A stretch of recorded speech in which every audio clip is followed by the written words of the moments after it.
പുതിയ വിശേഷങ്ങൾ പറയാനെന്ന് പറഞ്ഞു കഴിഞ്ഞാൽ എൻ്റെ ചുമ എന്നെ കൊണ്ടേ പോകത്തുള്ളൂ എന്ന രീതിയിലാണ് നിൽക്കുന്നത്. കാരണം ഇന്നലത്തെ ദിവസം ഞാൻ ഉറങ്ങിയിട്ടില്ല രാത്രിയിൽ. നമ്മൾ ക്ലാസ്സൊക്കെ എടുത്ത് കഴിയുമ്പോഴത്തേക്കും ഉള്ള ഒരു ബുദ്ധിമുട്ട്, ഇപ്പം ക്ലാസ് കഴിഞ്ഞിട്ട് വന്നതിൻ്റെ ആ ഒരു ബുദ്ധിമുട്ട് ശരിക്കും ഉണ്ട്. ഇന്ന് പിന്നെ വേറെ സിറപ്പ് ഞാൻ വാങ്ങിച്ചു. അത് കഴിച്ചു നോക്കാം. ഇല്ല എന്നുണ്ടെങ്കിൽ എവിടെ ചെന്നാലും ഇതൊക്കെ തന്നെ കിട്ടാനുള്ളൂ. ചൂടുവെള്ളം കുടിക്കുന്നു, വിക്സ് കഴിക്കുന്നു, അങ്ങനെ കുറേ കാര്യങ്ങൾ ചെറിയ രീതിയിലൊക്കെ ചെയ്യുന്നുണ്ട്. പക്ഷെ ഒന്നും അങ്ങോട്ട് തീരുന്നില്ല. ഇനിയിപ്പോൾ ഏതായാലും എന്തെങ്കിലുമൊക്കെ ഒന്നാക്കി തീർത്ത്. കാരണം ഇന്നലെ ഉറങ്ങിയിട്ടില്ലെന്ന് പറഞ്ഞു കിടന്ന് മാനസം ഇന്നലെ താമസിച്ചാണ് ഉറങ്ങിയത്. അപ്പം പിന്നെ അത്ര ലാഗ് വന്ന് ഉറക്കത്തിന്. പിന്നെ കിടന്നു കഴിഞ്ഞാൽ ഉറങ്ങാൻ പറ്റുന്നില്ല. അപ്പോൾ എന്താ ചുമച്ചുകൊണ്ടിരിക്കുക, കിടക്കുമ്പം ചുമയുണ്ടാവും, അപ്പോൾ എണീക്കും. കാരണം അങ്ങോട്ടും ഇങ്ങോട്ടും മാറി എന്തിന് ഞാൻ തലവഴി മൂടിയൊക്കെ കിടന്നൊക്കെ നോക്കി. എവിടെ ഫാനൊക്കെ ഏറ്റവും കുറച്ചാണ് ഇട്ടിരിക്കുന്നത്. അപ്പം ഞാനിങ്ങനെ ആലോചിക്കുമ്പോൾ ഈ ചുമ കൊണ്ട് ബുദ്ധിമുട്ടുന്ന എന്നെപ്പോലുള്ള ആളുകളുടെ ഒരു അവസ്ഥ. അപ്പം ഞാൻ പിന്നെ കൂടുതൽ സമയം വീട്ടിലാണ് ക്ലാസ്സിൽ പോകുന്നത്. പക്ഷേ മറ്റെന്തെങ്കിലും ഓഫീസ് കാര്യങ്ങളോ അല്ലെങ്കിൽ കൂടുതൽ സംസാരിക്കേണ്ട ജോലിയൊക്കെ ഉള്ളവരുടെ കാര്യം ഒന്ന് ആലോചിച്ച് നോക്കി. എന്തൊരു ബുദ്ധിമുട്ടായിരിക്കും. ചുമയെന്ന് പറയുന്നത് വല്ലാത്തൊരു ബുദ്ധിമുട്ട് തന്നെയാണ്. എന്തായാലും അതാണ്. പിന്നെ മാനസിക ആയാലും അതൊരാശ്വാസം. അങ്ങനെയില്ല, വലിയ പ്രശ്നങ്ങളൊന്നുമില്ല. പനിയൊക്കെ പൂർണ്ണമായിട്ട് മാറി. ഇന്ന് ഞാൻ ചോദിച്ചു അംഗനവാടി പോവാം. ഇന്ന് പോകണ്ടമേ, നാളെ പോകാമെന്ന് പറഞ്ഞു. എന്നിട്ട് ഈ പട്ടുപാവാടയുടെ കാര്യമാണ്. പട്ടുപാവാടയെന്ന് പറഞ്ഞാൽ താഴെ മുട്ടണം, അതാണ്. അവൾ ഉടുപ്പിട്ടാലും താഴെ മുട്ടുന്നതായിരിക്കണം എന്നുള്ളതാണ്.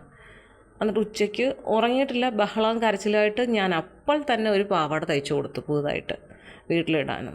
അത് കഴിഞ്ഞിട്ട് ഞാൻ നോക്കിയപ്പോൾ വേറെ ഒരെണ്ണം തയ്ക്കാൻ എടുത്ത് വെച്ചിട്ടുണ്ടായിരുന്നു, അതും തയ്ച്ച്. ഇനി അത് കംപ്ലീറ്റ് ചെയ്തിട്ടില്ല. ഈ താഴ്ഭാഗം ഇത്തിരി അടിക്കാനുണ്ട്. അപ്പോൾ ഉടനെ അത് വേണം ഇടണം. അത് കാണാൻ കുറച്ച് ഭംഗിയാണ്. ഞാൻ പറഞ്ഞില്ല, നമുക്കൊരു പരവസ്തോല് വരുന്നുണ്ട്, നമുക്ക് അതിനിടാം എന്ന് പറഞ്ഞ് വെച്ചേക്കുകയാണ്. അങ്ങനെ ആളിങ്ങനെ പട്ടുപാവാടയും പറഞ്ഞ് നടപ്പുണ്ട്. പിന്നെ ഉഴ സെൻറ്ററിലെ വിശേഷം എന്ന് പറഞ്ഞു കഴിഞ്ഞാൽ ഒരാഴ്ചയായിപ്പം ക്ലാസ് തുടങ്ങിയിട്ട് എക്സാമിൻ്റെ പേപ്പറൊക്കെ കിട്ടി തുടങ്ങിയിട്ടുണ്ട്. എന്ന് ഞാൻ 10ാം ക്ലാസ്സുകാരോട് ചോദിച്ചു. ഒരാൾക്ക് ഒരു മരണമുണ്ട്. അമ്മൂമ്മ മരിച്ചത് പ്രമാണിച്ച് കുറേ നാളായിട്ട് സ്കൂളിലേക്കേ പോകുന്നില്ല. അപ്പം കഴിഞ്ഞ ദിവസം ആണെങ്കിൽ ഞാൻ പറഞ്ഞു, സാറേ അവനെ കാണുന്നില്ലല്ലോ. അവൻ കഴിഞ്ഞ ദിവസം ടീച്ചറെ ക്ലാസ്സിനാന്ന് വന്ന് പറഞ്ഞിട്ട് വിട്ടിട്ട് ഇങ്ങോട്ട് ഇറങ്ങിയിട്ട് അവൻ കൂട്ടുകാരൻ്റെ വീട്ടിൽ പോയി ഇരിക്കുമായിരുന്നു. അത് ആബ്സെൻറ്റിൻ്റെ പേര് സാറിങ്ങനെ വാട്സപ്പിൽ ഇടും. അത് കണ്ടുകൊണ്ട് അവൻ്റെ അച്ഛൻ വിളിച്ചപ്പോഴാണ് അറിയുന്നത് ഇങ്ങനൊരു സംഭവമാണ്. ഞാൻ പറഞ്ഞു എന്ത് ചെയ്യാനാ. പിന്നെ മറ്റൊരു മഹതിയാണെങ്കിൽ 80ൽ 20 മാർക്ക് വാങ്ങിച്ചിട്ടുണ്ട് സോഷ്യലിന്, രണ്ടും കൂടെ ചേർത്താണ്.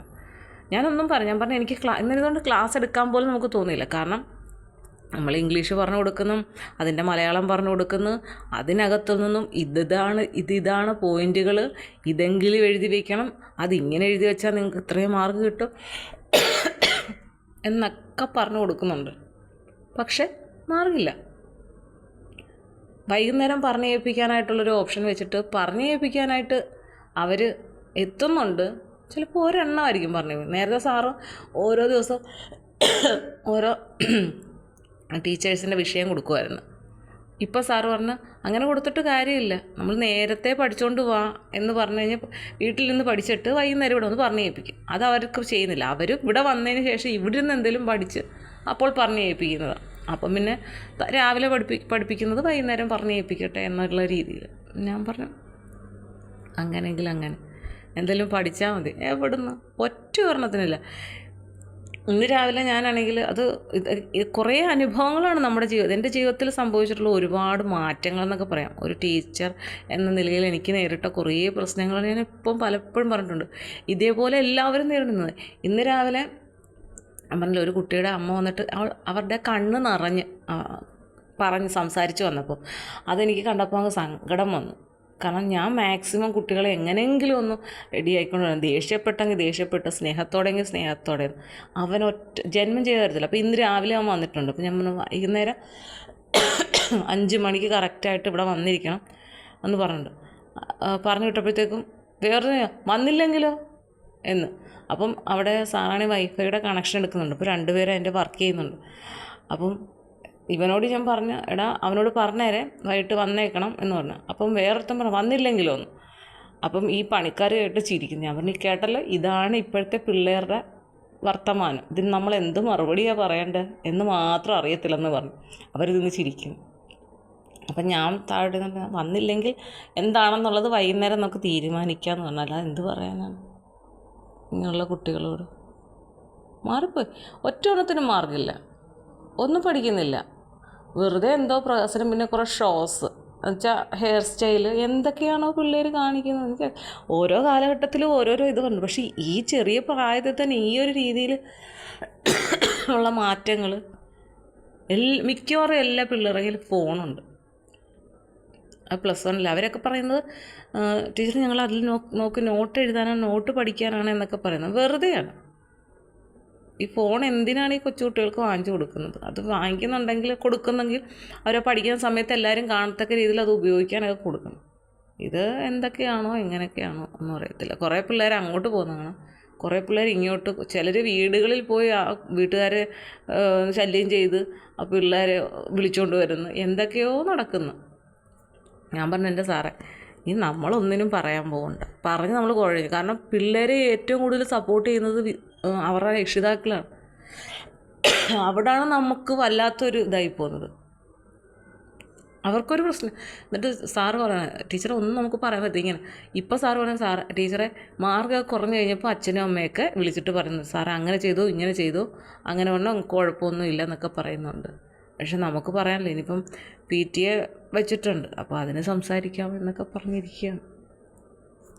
പിന്നെ സുരേഷ് ചേട്ടൻ 1 മാസത്തെ ലീവ്, ഞാൻ ഓർത്ത് 2 മാസം, എനിക്ക് 2 മാസമൊന്നായിരുന്നു അന്ന് തിരിഞ്ഞത് കേട്ടോ.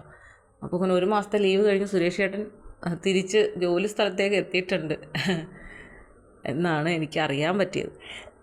ഞായറാഴ്ചയാണ് തിരിച്ചു പോകുമെന്ന് പറഞ്ഞത്. ശ്രീനാഥിൻ്റെ വിവരങ്ങൾ പിന്നീട് ഒന്നുമില്ല. എന്ത് പറ്റിയോ എന്തോ, തിരക്കോട് തിരക്ക്.